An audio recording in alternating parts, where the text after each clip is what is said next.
This week's game is a little postcard game called Rattenkrieg, the Assault on the Tractor Factory. Rattenkrieg simply means rat war. It was designed in 2010 by Steve Cunliffe, and it was put out by Turning Point Simulations. It was packed with other games as a freebie, and I think it's kind of an interesting little game. I don't know how much replay value it has, but for just a quick little game that can be played in 10-15 minutes, it's kind of cool. Little background, it takes place around the Stalingrad Tractor Factory. Now, this was built in the USA and shipped to the area outside of the city of Stalingrad, where it was assembled in 1930. It became the center of assembling both agricultural equipment and tanks, including the famous Soviet T-34 tank. The tractor factory was one of 3 industrial areas targeted by the German army during the siege of Stalingrad. And on August 23, 1942, one of the first German forces in the area tried to seize the factory. A militia of Russian factory workers repulsed these forces during this period. The factory actually remained in operations repairing tanks until the Germans finally took it. So that happened in October, and a German offensive was remounted with the objective of capturing the factory and stopping the production and repair of tanks. After a brutal hand-to-hand battle, the Germans finally took the factory on October 16th. The factory remained in German hands until the very end of the occupation in February of 1942, when the last of the Germans in Stalingrad actually surrendered there. After the war, the factory was rebuilt and continued to produce tractors, and up until 2005, when a concern that owned the factory went bankrupt and production was severely scaled back. Now, as you can see by this satellite image, today most of the workshops are either derelict or have been demolished. However, the office buildings and the facade are still there, and they're being repurposed for offices and restaurants and gyms and such. Okay, let's get to the game itself. Now, setup is pretty easy. It's a solitaire game where the player is playing the Germans, and it requires 6-sided dice. You take all the Soviet counters and shuffle them red side down, and you place 1 Soviet counter in each map area with a red shield. You set the rest aside, and that's going to be your pool that you're going to draw from through the game. You then set up all 10 German counters in the 4 areas with arrows, and set the airstrike marker on space 4. Now, I've noticed that the Germans have a pretty easy time of winning this game, so I go ahead and reduce that down to 3. Another thing I do to handicap the Germans a bit is roll a d6 for each German unit, and if a 6 is rolled, then that unit starts the game as depleted. In other words, I flip it over. The Soviets always start red side down, and they can never move. They have to stay in the area that they were deployed in at all times. Now, most Germans start as full strength with the white side up, and during combat they're going to weaken and flip over to the depleted side. That's the green side. Now, as I said above, I deplete some of these just to handicap them a bit. You can stack up to 2 German counters plus 1 general counter in any one area during setup and any time a move ends. The general unit must stack with at least 1 non-general counter. First phase is a strategy phase, and you roll 2 dice for the Soviets. You add those 2 results together, and then you randomly pick 1 Soviet counter from the pool and place it red side down in the numbered area equal to the dice rolled. If the area has a unit in it, whether it's a German or a Soviet unit, then you skip this step entirely. Germans then go through a movement phase, and they can move 1 or 2 adjacent areas as per their movement allowance, and this shows the movement allowance on a unit. The armor unit that has the plus sign may carry 1 infantry counter up to 2 areas. So infantry move 1, armor move 2. The armor that has the plus sign can move an infantry up to 2 areas. The Germans have to stop whenever they enter a Soviet-occupied area. If they enter that area, then it's a contested area, and there'll have to be combat. German counters can also exit contested areas at the start of their move. Generals must exit Soviet-occupied areas if no other friendly counters are present, and they have to move into an area where there is a friendly unit. There's a deadly surprise phase, and after all German moves are done, then you flip over any red side down Soviet counters in a contested area. If it's a sniper or an ambush symbol, then you have to resolve that immediately. The sniper causes any general in that area, if there is one, to be killed, and they're removed from the battle. You also remove the sniper unit at this time. If it's an ambush symbol, you flip over or deplete any 1 German armor or infantry unit. That's up to your choice. If it's a second depletion, then that unit's eliminated. The Soviet counter can be placed in ambush once, and then it's ignored for the rest of the game except for victory conditions. You then move into a combat phase. Combat's very interested in this. In any contested area, You count up the stars printed on the Soviet counter, plus any printed on the shield in the contested area that's on the board. And then you count up all the iron crosses printed on all the German counters. You compare the two numbers. If the Germans have more iron crosses over stars, then they roll 2 dice and the Russians roll 1. If it's otherwise, if the Russians have the advantage, they roll 2 dice and the Germans roll 1. And if the stars and iron crosses are the same, both sides roll 2 dice. The German player then has the option of adding an airstrike modifier. This adds 1 die to the Germans' total die available. So in other words, they could roll 3 die.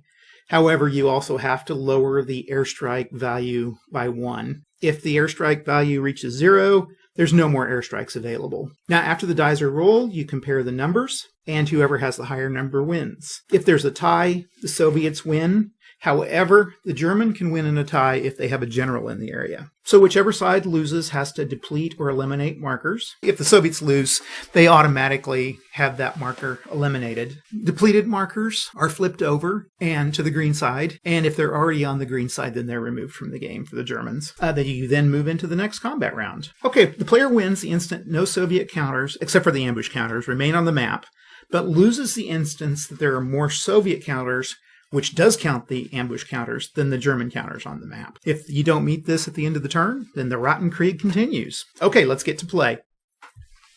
We're going to run through a quick game of Rattenkrieg here, and I've got it all set up. Now I've placed my Soviet units here on where the red shields are, and I've placed the German units along this western edge here. And you can place them as you like.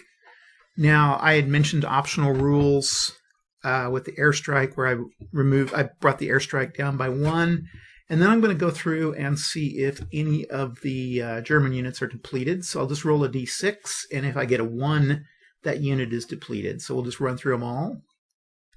Let me see if I need a little bit of a, let's see, d6. Okay, there's a 1. Okay, we got 1 here. He is flipped, so we'll flip that. Now, then we'll roll for this guy. We'll roll for this guy. We'll roll for this guy. Now, generals, instead of being depleted, actually gain strength because they get combat experience, and I think that's only fair. So we'll roll a d6 and see. Okay, he was supposed to get if he got a 1, I would have flipped him, and he would have actually become a little more powerful. Let's roll these 2 guys. 1d6, 1d6, nope. And then we'll roll these 3 down here, and I'm just going to roll for a 1. 1, 2, 3. Okay, everybody, we have 1 depleted unit here. You could do a 6 too. I think I said that in my instructions, but okay, Germans will get to move, and this armor is going to move too, but I'm just going to move into this next one. We'll move an infantry here, and we'll move our armor and our general here. We'll move these 2 infantry units into this one. And this is a mechanized infantry, so he can haul this infantry along with him for 2. And we're going to move that general here. So we've got 3 potential areas where combat's going to occur. Let's start in the north here and flip him. Okay, he's a sniper since there's no general. He doesn't do anything. Okay, so that we've got that area. And then we have this area down. And no, we have to deplete a unit here because anytime there's a combat, we deplete. So they're depleted. No combat here, no combat here. We've got combat here. Let's flip him. Okay, another armor unit. So the Russians have 2. And the Germans have 3. So the Germans are actually ahead here. So they get to roll 2 dice, and then the Russians get to roll 1. Okay, so the Germans roll a 6 and a 6. Going to be hard to beat. So essentially that's going to eliminate that unit. And then we get to choose 1 to deplete. We'll flip him. Okay, down here. Oh, it's an ambush. So that automatically depletes 1 unit. Automatically. And it's a combat, so he's depleted for that round. Actually, we can flip our general, and we place an ambush marker there. Okay, now it's the Russian AI turn. Roll 2d6 and look at placement. So they get to place in Area 6, which is empty of Germans. So we move a random unit here. And now it's the Germans' turn. Oh, that coffee tastes good this morning. Okay. Where are we going to move? We're going to move forward here. I'm going to try to keep these areas. We're going to move forward here. I'm going to move this armor 1 to here. And let's take this mech here.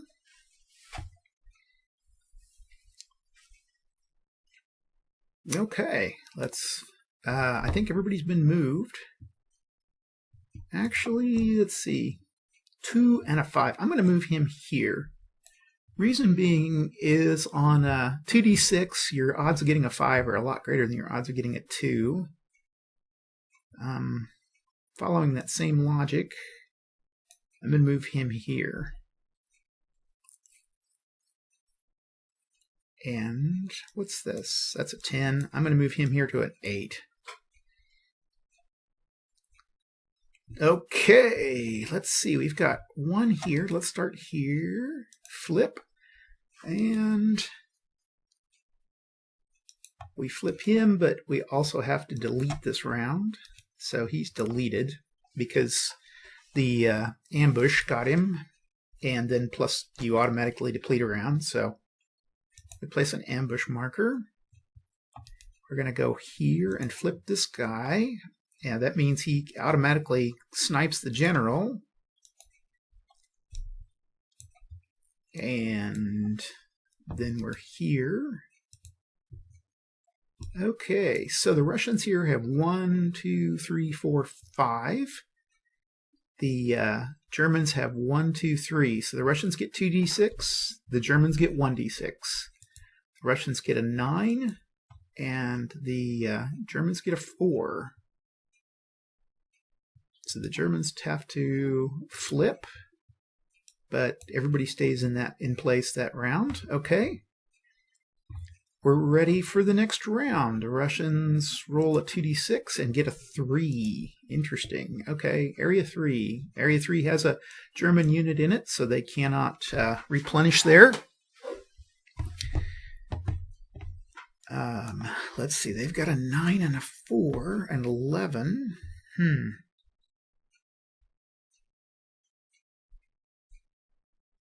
What are we going to do? A 6 is more likely.